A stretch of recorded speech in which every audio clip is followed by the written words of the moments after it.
오늘 우리에게 주신 하나님 말씀은 시편 23편입니다. 시편 23편 1절입니다. 우리 한 목소리로 함께 읽겠습니다. 시작. 여호와는 나의 목자시니 내게 부족함이 없으리로다. 아멘.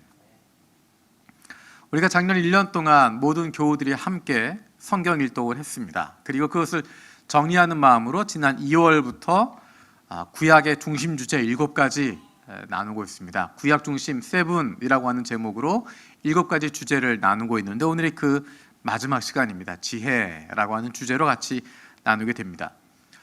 다음 주일에는 일본인 중심 분립 개척하게 되는 마츠바라 노부유키 목사님이 예배에서 말씀을 전하시게 됩니다. 그래서 그동안 준비했던 것들, 또 앞으로 하게 될 내용들 여러 가지 같이 또 전하면서 또 말씀을 나누고 기도하는 시간, 특별히 개척교회를 위해서 같이 헌금할 수 있는 시간도 가지려고 합니다. 여러분들 기도하는 마음으로, 축복하는 마음으로 다음 주 예배에도 참여하시면 좋겠습니다. 성경에서 가장 좋아하는 성경 구절이 어디냐라고 물어보면 크게 2가지 정도를 이야기합니다. 짧은 구절을 좋아하는 사람들은 요한복음 3장 16절, 그리고 조금 긴 거를 좋아하는 사람들은 시편 23편. 많은 사람들이 좋아하는 성경 구절 시편 23편입니다. 그리고 그런 성경 구절에 쓰여져 있는 액자들도 많이 있고 그 말씀을 읽으면서 많이 편안한 마음들을 느끼게 됩니다. 우리가 오늘 본문은 23편 1절이었지만 우리 23편 1절부터 6절까지 세 번역으로 같이 한번 읽어보겠습니다. 시작. 주님은 나의 목자시니 내게 부족함 없어라. 나를 푸른 풀밭에 누이시며 쉴만한 물가로 인도하신다. 나에게 다시 새 힘을 주시고 당신의 이름을 위하여 바른 길로 나를 인도하신다. 내가 비록 죽음의 그늘 골짜기로 다닐지라도 주님께서 나와 함께 계시고 주님의 막대기와 지팡이로 나를 보살펴 주시니 내게는 두려움이 없습니다. 주님께서는 내 원수들이 보는 앞에서 내게 잔치상을 차려주시고 내 머리에 기름을 부으시어 나를 귀한 손님으로 맞아주시니 내 잔이 넘칩니다. 진실로 주님의 선하심과 인자하심이 내가 사는 날 동안 나를 따르리니 나는 주님의 집으로 돌아가 영원히 그곳에서 살겠습니다. 아멘. 저는 이 시편을 읽을 때마다 머릿속에 그려진 그림이 있습니다. 저 푸른 초원 위에 양떼도 풀을 뜯고 있고 이쪽에서 한가하게 다윗이 기타 치면서 찬양하고 있는, 하프를 뜯으면서 찬양하고 있는 그런 목가적인 풍경이 항상 머릿속에 떠오릅니다. 아마도 어려서부터 하도 봐왔던 그림이 그거였던 것 같아요. 그런 저 푸른 초원과 양떼와 평안한 목자의 모습, 그리고 거기에 써있는 여호와는 나의 목자시니 내게 부족함이 없느니라.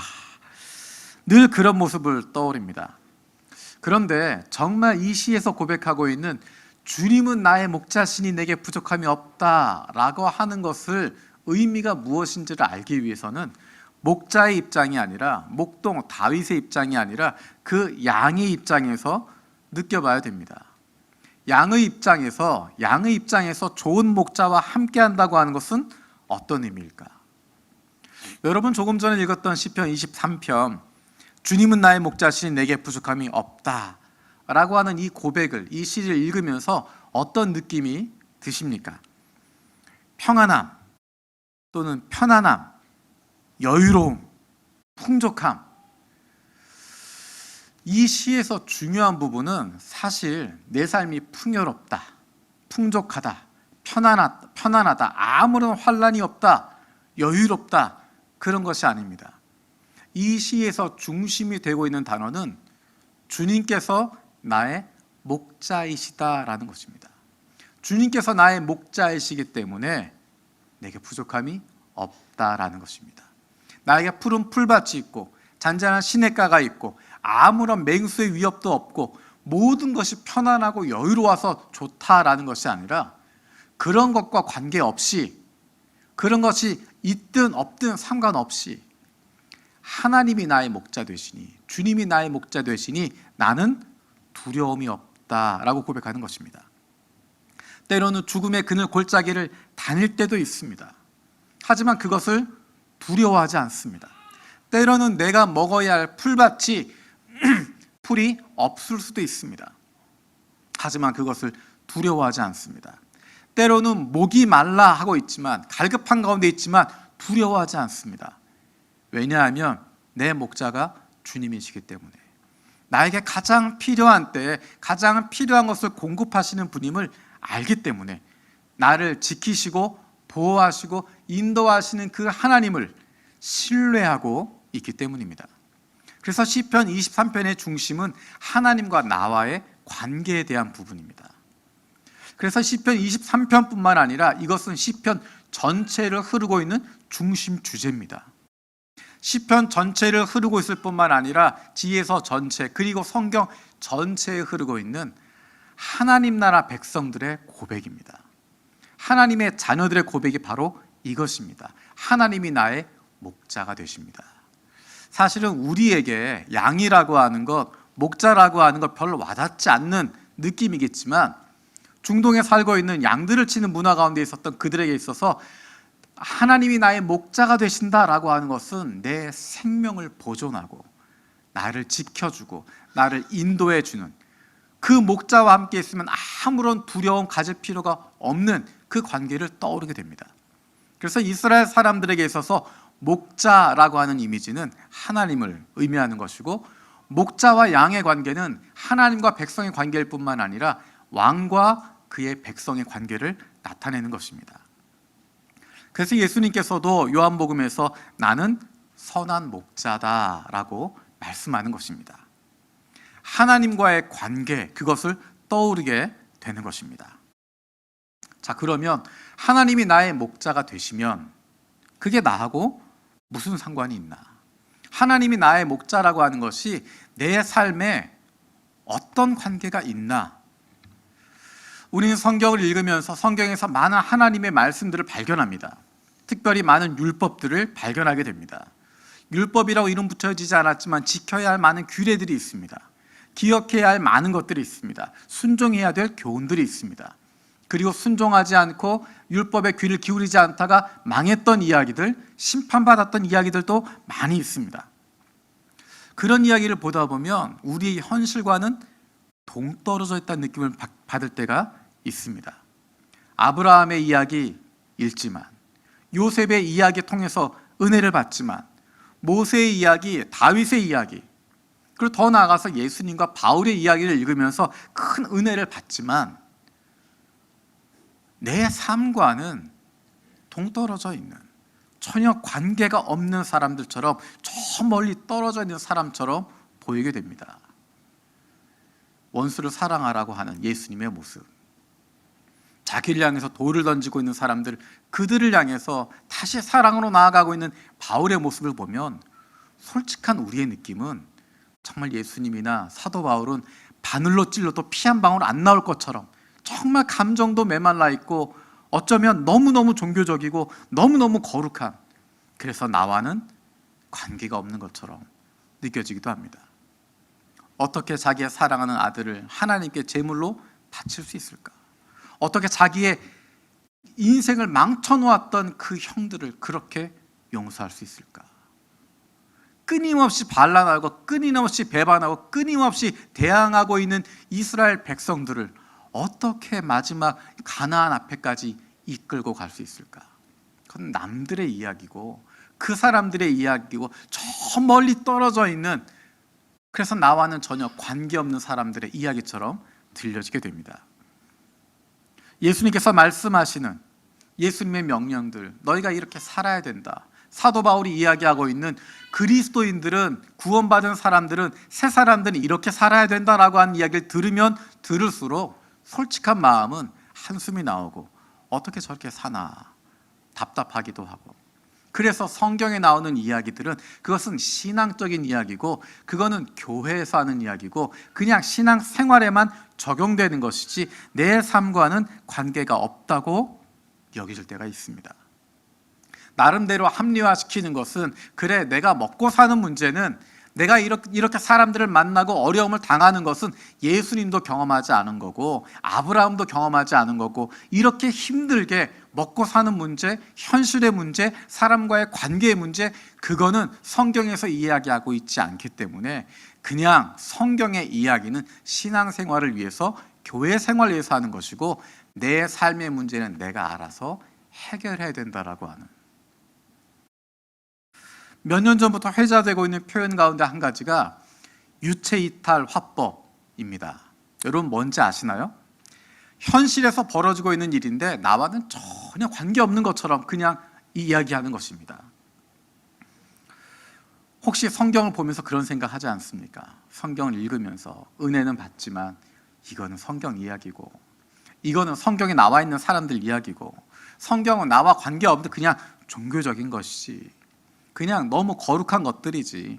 그래서 성경을 기반으로 하고 있는 신앙이라고 하는 것도 그냥 교회 안에서나 하는 거지, 내 실상과는 관계없지라고 생각하지 않는지 모르겠습니다. 성경을 읽는 가운데 가장 마음에 와닿았던 책, 지금도 가장 많이 와닿는 책, 그 책이 바로 시편입니다. 성경 66권 중에서 가장 많이 읽었던 책은, 물론 설교 준비를 위해서는 사복음서를 가장 많이 읽고 바울 서신서 가장 많이 읽었지만 스스로 말씀의 은혜를 구하면서 가장 많이 읽었던 책은 시편 말씀입니다. 복음서를 읽으면서, 바울의 서신서를 읽으면서 솔직히 한편으로는 답답한 부분도 있고, 어떻게 이렇게 사나 하는 마음이 들기도 하고 깝깝한 부분들이 있는데, 내가 정말 용서할 수 없는 사람들, 내게 닥쳐진 그 환난, 이 가운데 어떻게 이것을 버티고 나갈 수 있을까 고민하고 힘들어하는 가운데 시편 말씀을 읽게 되면 뭔가 숨이 트여지는 느낌을 갖게 됩니다. 뭔가 숨을 쉴 수 있을 것 같고, 뭔가 좀 더 마음속으로 와닿게 되는 내용들을 품게 됩니다. 개역 개정으로 읽을 때도 그렇지만 새 번역으로 읽을 때 더 마음에 와닿는 내용들입니다. 시편은 우리가 잘 아는 것처럼 하나님을 찬양하는 시편들입니다. 예배 가운데 부르는 찬양들도 있고, 힘들고 어려운 가운데서도 하나님의 은혜를 구하는, 그럼에도 불구하고 나는 하나님만 찬양합니다, 그럼에도 불구하고 저는 주님만 따라갑니다라고 하는 은혜의 찬양들이 담겨져 있습니다. 성전을 향해서 예배하기 위해서 가면서 드리는 찬양들도 있습니다. 그런데 놀라운 것은 시편에는 그렇지 않은 시들도, 사연이 있는 시들도 많이 있습니다. 우리에게 그것을 보여주고 있는 것이 시의 표제어로 붙어져 있는 설명들입니다. 때로는 시 자체보다, 시편 내용 자체보다 그 표제어로 붙어 있는 설명을 보면서 은혜를 받고 위로를 받게 됩니다. 몇 가지 예를 들어보면 시편 3편에는 이렇게 붙어 있습니다. 다윗이 아들 압살롬에게 쫓길 때 지은 시. 우리는 다윗의 이미지를 떠올릴 때 처음에 이야기했던 것처럼 저 푸른 초원 위에 양떼 풀을 뜯고 있고 여기서 조용히 찬양하고 있는 그런 목가적인 풍경을 생각하면서 그때 지은 찬양이라고 생각하는데, 시편 3편의 내용은 다윗이 아들 압살롬에게 쫓길 때 지은 시라고 되어 있습니다. 다른 사람에게 쫓기는 것도 아니고 아들에게 쫓기고 있습니다. 여러분이 역사서를 읽어보시면 이때 다윗의 마음은 나는 다시는 예루살렘으로 돌아오지 못할 거다라고 생각하고 있습니다. 그가 가장 걱정하고 있는 부분이 자기가 아들의 손에 죽게 될까 봐 그것을 두려워하고 있습니다. 다른 사람도 아니라 자기가 사랑하는 아들이 반란을 일으켰고, 그 반란을 일으켰는데 더 안타까운 것은 다윗과 함께 했던 많은 사람들이 그 편에 섰다는 것입니다. 내가 가장 믿었던 사람들이 나를 배신하고 돌아섭니다. 그리고 예루살렘 성에 있는 사람들의 마음이 다윗에게서 돌아서 버렸습니다. 도망칠 수밖에 없는, 한밤중에 황급하게 도망칠 수밖에 없는 비참한 상황 가운데 들어가게 됩니다. 바로 그 마음으로 하나님 앞에 탄식하며 기도하고 있습니다. 그것이 바로 시편 3편의 내용입니다. 시편 34편도 이렇게 되어 있습니다. 아비멜렉 앞에서 미친 채 하다가 쫓겨나서 지은 다윗의 시. 다윗이 주목받게 된 것은 블레셋 장수 골리앗을 죽인 사건입니다. 아무도 대항할 수 없었던 골리앗을 싸워서 이겼습니다. 그래서 그 이후로 승리를 거두면서 그에게는 이런 별명이 붙습니다. 다윗이 죽인 자는 만만이요 사울이 죽인 자는 천천이다. 수만 명의 블레셋 사람들을 멸했던 용감한 장수로 장군으로 이름이 높아집니다. 그런데 어느 날 갑자기 사울에 의해서 쫓겨다니게 됩니다. 역적의 신세가 돼서 쫓겨다니게 됩니다. 그 가운데 그가 도망친 곳이 블레셋 땅에 있는 가드 땅에 들어가게 됩니다. 사람들이 이야기합니다. 이 사람은 골리앗을 죽였던 다윗이라고. 다윗이 죽인 자는 만만이요 사울이 죽인 자는 천천이다라고 이야기할 때, 그 다윗이라고 이야기할 때 다윗이 그 자리에서 미친 척합니다. 한 나라의 가장 각광받고 있었던 장군이었는데, 하나님 말씀대로 순종하는 사람이었는데, 하나님을 찬양하는 사람이었는데, 한순간에 모든 것이 다 사라져버리고 이제는 목숨을 구걸하기 위해서 미친 척해야 되는, 그리고 그 미친 척하는 것이 통할지 안 통할지도 모르는 그런 절대절명의 위기 가운데 몰려 들어가게 됩니다. 그 가운데 하나님께 기도하고 있습니다. 시편 51편은 이런 제목이 붙어 있습니다. 다윗이 밧세바와 정을 통한 뒤에 예언자 나단이 그를 찾아왔을 때 뉘우치고 지은 시. 다윗은 하나님 마음에 드는 사람이었습니다. 하나님의 마음에 드는 사람이기 때문에 하나님이 왕이시고 하나님의 백성들입니다. 저는 하나님을 대리해서 하나님의 백성들을 섬기는 것뿐입니다. 그 마음을 가지고 있었는데 어느 날 그의 생각이 바뀌어집니다. 그것을 보여주는 것이 밧세바와의 사건입니다. 다윗도 그 당시 고대 근동의 큰 왕 중에 하나와 똑같은 생각을 품습니다. 내가 가지고 싶은 것 가져도 된다는 것입니다. 내가 갖고 싶은 그 여인을 갖기 위해서 그 옆에 있었던 남편을 죽여버립니다. 비겁한 방법으로, 치졸한 방법으로, 정말 더러운 방법으로 그 남편을 죽여버립니다. 그리고 스스로 생각합니다. 아무도 모르겠지. 아무도 모르겠지. 감쪽같이 일을 내가 정리했지. 하나님께서 노하셔서 예언자 나단을 보내십니다. 그리고 나단이 정면으로 그에게 얘기합니다. 당신이 죄를 지었다고. 바로 그 순간에 다윗이 하나님 앞에 무릎을 꿇습니다. 어떤 변명으로도 하나님께 변명할 수 없는 상황입니다. 아무 말도 꺼내지 못할 상황입니다.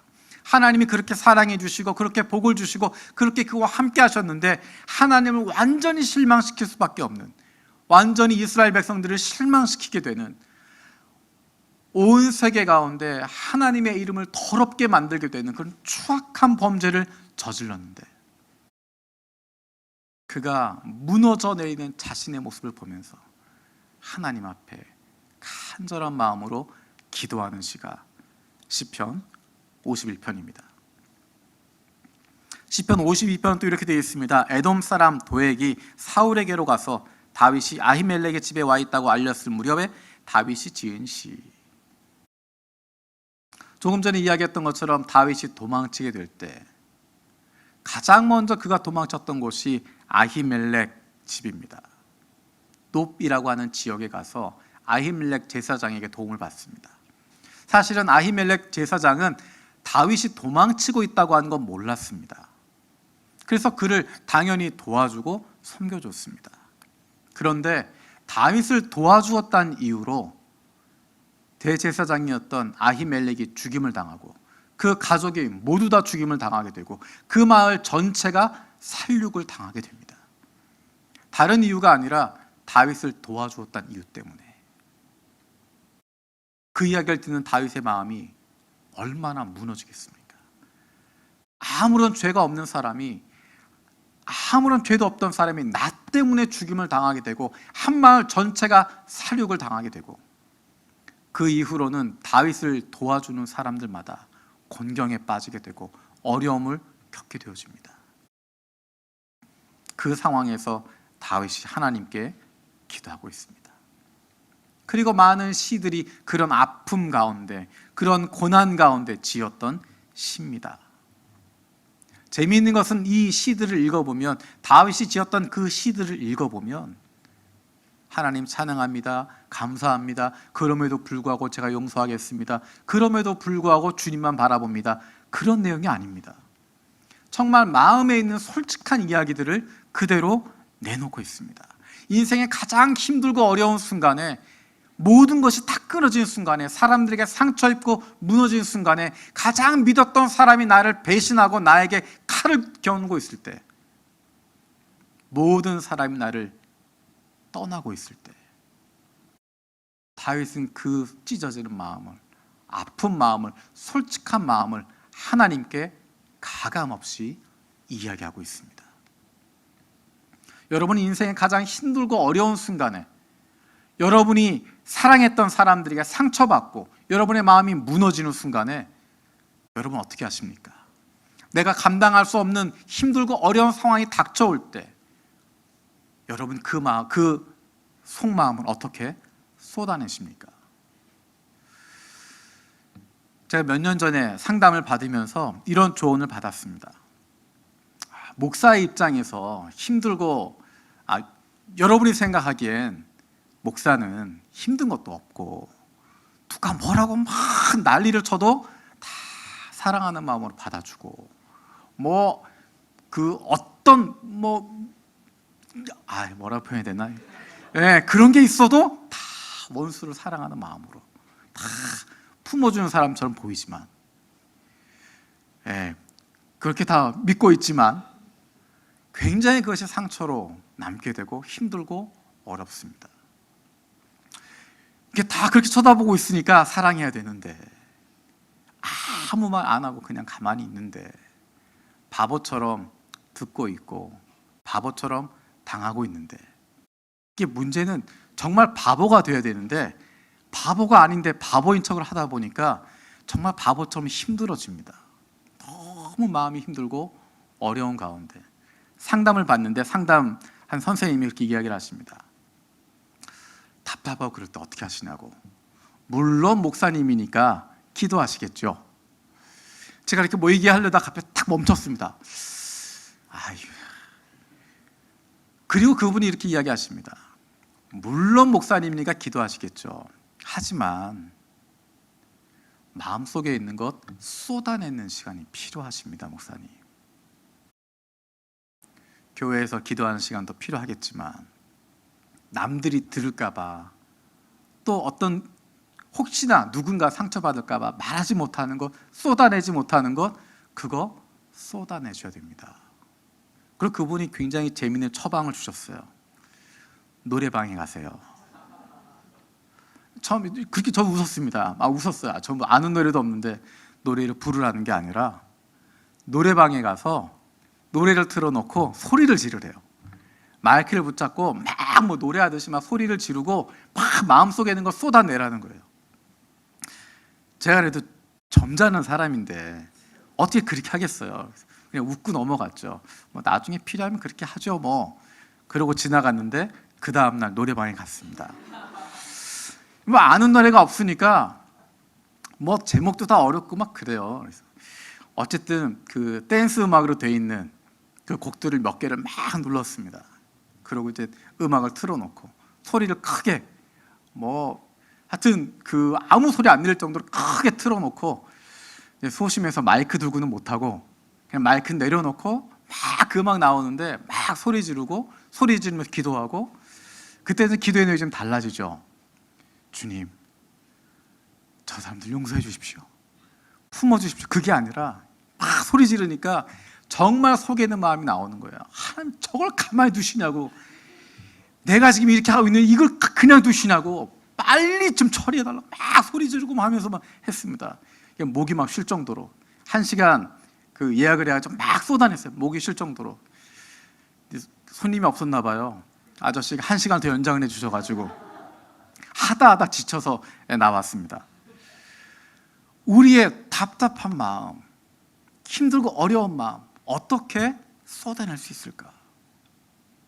다윗이 사랑받았던, 하나님이 그를 기뻐하셨던 정말 중요한 이유는 그의 답답한 마음, 힘든 마음, 그것을 사람에게 쏟아내는 것이 아니라, 다른 사람과 싸우는 것이 아니라, 다른 사람 뒤에서 이야기하는 것이 아니라 하나님께 따지고 있는 것입니다. 하나님, 이게 뭡니까 도대체? 하나님 왜 이러십니까?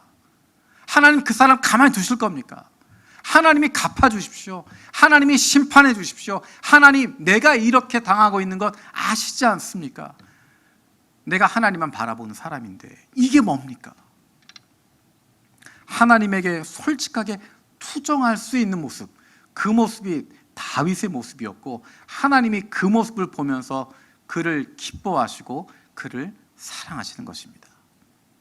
여러분, 하나님께, 우리를 사랑하신 하나님께 솔직하게 투정하십니까? 아무도 대답을 안 하세요. 하나님께 솔직하게 기도한다는 건 아는데 하나님께 솔직하게 투정할 수가 없습니다. 다른 편으로 이야기하면 하나님께 솔직한 기도를 하기가 어렵습니다. 왜 그럴까? 첫 번째는 부끄럽다고 생각하기 때문입니다.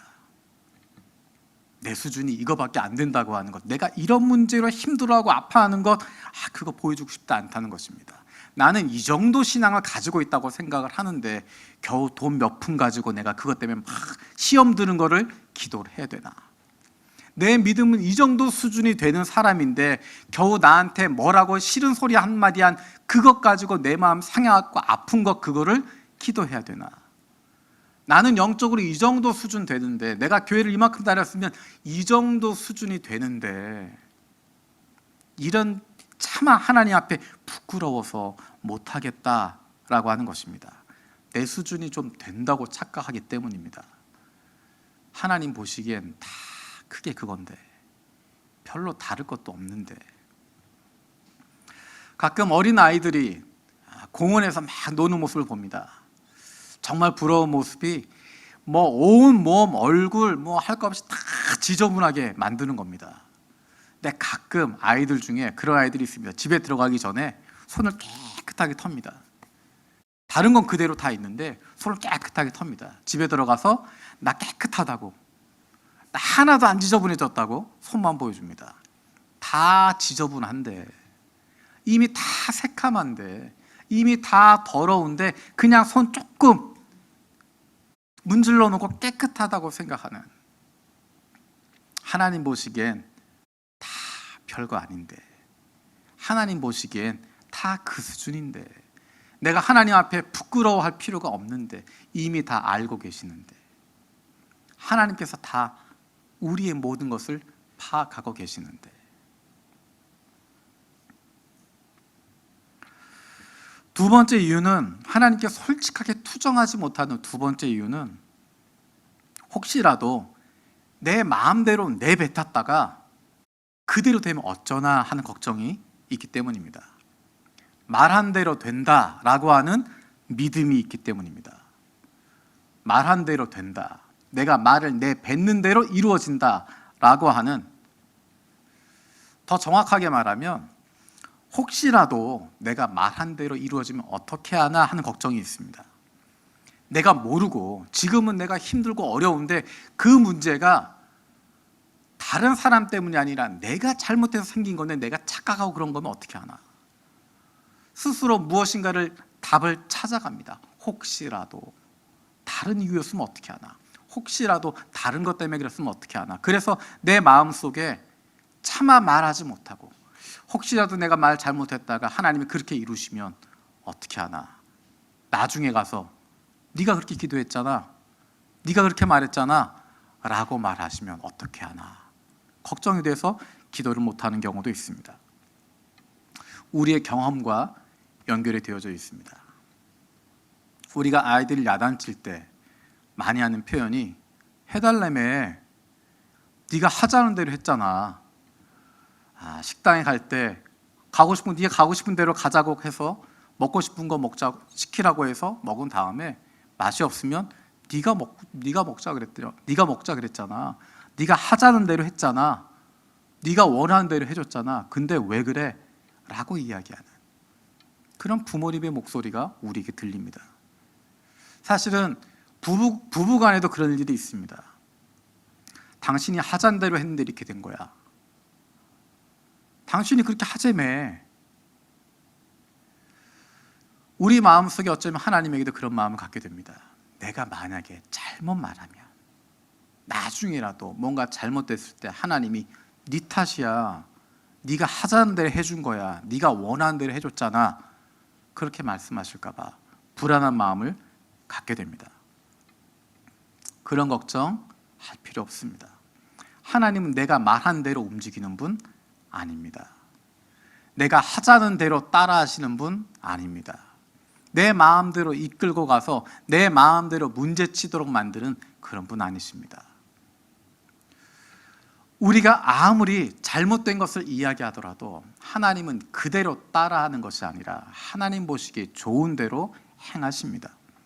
우리가 말하는 것 잘못 이야기해도 하나님은 알아들으십니다. 개떡같이 이야기해도 찰떡같이 알아들으십니다. 우리가 잘못 이야기해도 그 중심에 무엇이 있는지 하나님은 아시기 때문에, 우리의 중심을 정확히 아시기 때문에 내가 말하는 대로가 아니라 내 아픔을 알아주시는 것입니다.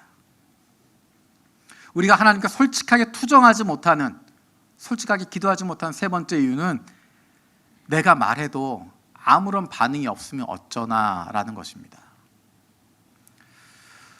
엄마가 집에서 열심히 요리를 하고 있을 때, 열심히 음식 준비를 하고 있을 때 옆에 꼬마 아이가 와서 엄마에게 물어봅니다. 엄마 물어보고 막 뭐라고 이야기합니다. 엄마들 어떻게 하시나요? 네, 그런 경우가 없으시군요. 제가 열심히 설교 준비를 하고 있는 토요일 저녁에 열심히 컴퓨터로 막 치고 책 보고 막 고민하고 기도하고 하면서 설교 준비하고 있는데 저희 아이가 와서 이야기합니다. 아빠. 그리고 막 뭐라고 이야기합니다. 그럼 제가 어떻게 할까요? 네, 여러분이 생각하는 저의 모습은 설교를 준비하는 것을 멈추고 아이의 눈높이에 맞추어서 눈을 쳐다보면서, 그래, 오늘은 무슨 일이 있었니? 무엇이 너를 어렵게 만드니? 네가 하고 싶은 말은 어떤 거니? 아, 그렇구나. 너가 말하는 것은 이런 거구나. 그래서 너의 마음은 이랬겠구나. 실상은 그렇지 않습니다. 열심히 준비하고 나와서 얘기하면 그래 알았어. 대충 들으면 그래 내일 해줄게. 뭘 얘기했는지 기억도 나지 않습니다. 우리에게는 그런 불안함이 있습니다. 내가 하나님께 뭐라고 투덜거리고 이야기해도 하나님이 안 들어주시면 어떻게 하나. 왜냐하면 우리가 아이들의 이야기를 들을 때 투덜거리고 찡얼거리는 것 두세 번 듣고 나면 듣기 싫어하는 것처럼, 하나님도 내가 찡얼거리는 거, 투덜투덜거리는 거, 똑같이 아프다고 힘들다고 계속 주저리 이야기하면 그냥 귀 막으시고 그래 힘들지 아프지 그래 그렇게 하실까 봐 하나님은 귀찮게 하는 게 아닐까. 그런 생각 때문에 하나님께 솔직하게 투정하지 못합니다. 때로는 우리가 투정을 해도, 그렇게 기도해도 아무런 반응이 없는 것처럼 보일 때가 있습니다. 그 상황은 우리처럼 그냥 귀로 듣고 지나가는 상태가 아니라 하나님께서 우리의 그 투정을 들으시고 그 침울대는 것을 들으시고 그 아픔을 들으시고 우리 마음에 있는 감정을 이해해 주시는 시간입니다. 우리의 말을 듣고 반응하는 것이 아니라, 우리의 칭얼거림에 움직이는 것이 아니라 우리의 아픈 마음, 우리의 상한 마음, 우리의 무너진 마음, 그 마음을 알아주시고 거기에 공감해 주시는 것입니다. 그것을 이해해 주시는 것입니다. 때로는 그것을 들어주시면서 가만히 두시기도 하고, 때로는 우리에게 그래도 네가 바꿔야지, 그런 마음을 주셔서 달라지게 하시기도 하고, 때로는 내가 원하지 않는 방향이지만 그쪽으로 움직이시기도 하고, 하나님께서 우리에게 가장 맞는 방법으로, 가장 맞는 수준으로 우리를 인도해 주고 계십니다. 가만히 계신다고 해서 아무 반응도 없는 것이 아니라 우리의 모든 칭얼거림, 우리의 모든 투덜거림, 우리의 모든 아픔들 다 듣고 계시고 그 마음을 다 공감해 주시고 이해해 주시고 우리와 함께 하십니다. 혹시 여러분 가운데 마음이 힘들고 어려운 분들 계십니까? 지금이 그 기회입니다. 시편 말씀을 읽기 시작하십시오. 내일부터 시편 말씀을 소리내서 읽어보십시오. 기도하는 마음으로 한 절 한 절 읽어보십시오. 제가 또 계산을 해봤습니다. 개역개정이나 새번역으로 하루에 4페이지씩 읽으면 한 달이면 끝납니다. 주일도 빼지 않고 그냥 매일 하루에 4페이지 그렇게 읽으면 한 달이면 시편이 다 끝나게 됩니다. 읽으면서 한 절 한 절 읽으면서 기도하는 마음으로 읽는 것입니다. 누구에게? 나의 속사정을 모두 다 아시는 하나님 아버지에게 편안한 마음으로 나의 슬픔과 아픔을, 기쁨과 감사를 다 쏟아내는 것입니다. 하나님은 우리의 아버지이시기 때문에 사랑하는 아들이, 사랑하는 딸이 혼자 낑낑거리고 끙끙거리고 있는 것이 아니라 그 마음을 하나님께 털어놓고, 아버지 내가 이렇게 힘들어요. 아버지 이럴 수가 있어요. 도대체 어떻게 이런 일이 있을 수 있어요? 아버지 도와주세요. 아버지 내가 마음이 아파요. 이게 옳지 않다는 건 알지만 정말 할 수 없어요. 나의 마음을 솔직하게 내놓을 때 하나님이 그 마음을 들어주시고 그 마음을 새롭게 만들어 주십니다. 우리 이 시간 다시 한번 시편 23편을 읽었으면 좋겠습니다. 정말 기도하는 마음으로 나의 모든 것을 아시는 하나님 아버지께 기도하는 마음으로 함께 우리 새번역으로 시편 23편 같이 읽도록 하겠습니다. 시작. 주님은 나의 목자시니 내게 부족함 없어라. 나를 푸른 풀밭에 누이시며 쉴 만한 물가로 인도하신다. 나에게 다시 새 힘을 주시고 당신의 이름을 위하여 바른 길로 나를 인도하신다. 내가 비록 죽음의 그늘 골짜기로 다닐지라도 주님께서 나와 함께 계시고 주님의 지팡이와 막대기가 지팡이로 나를 보살펴 주시니 내게는 두려움이 없습니다. 주님께서는 내 원수들이 보는 앞에서 내게 잔치상을 차려주시고 내 머리에 기름을 부으시어 나를 귀한 손님으로 맞아주시니 내 잔이 넘칩니다.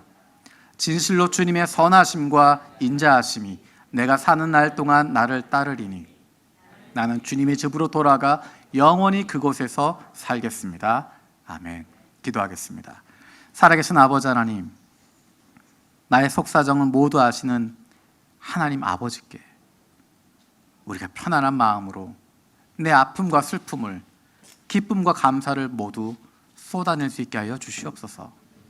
다윗처럼 그 마음의 사정을, 그 마음의 아픔을, 그 마음의 기쁨을, 그 마음의 즐거움을 사랑하는 하나님께 모두 다 내뱉고 모두 다 고백했던 것처럼 그로 말미암아 어느 순간에나 늘 함께 하시고 지키시고 인도하시는 그 하나님 경험했던 것처럼 우리도 그런 삶을 살아가게 하여 주시옵소서.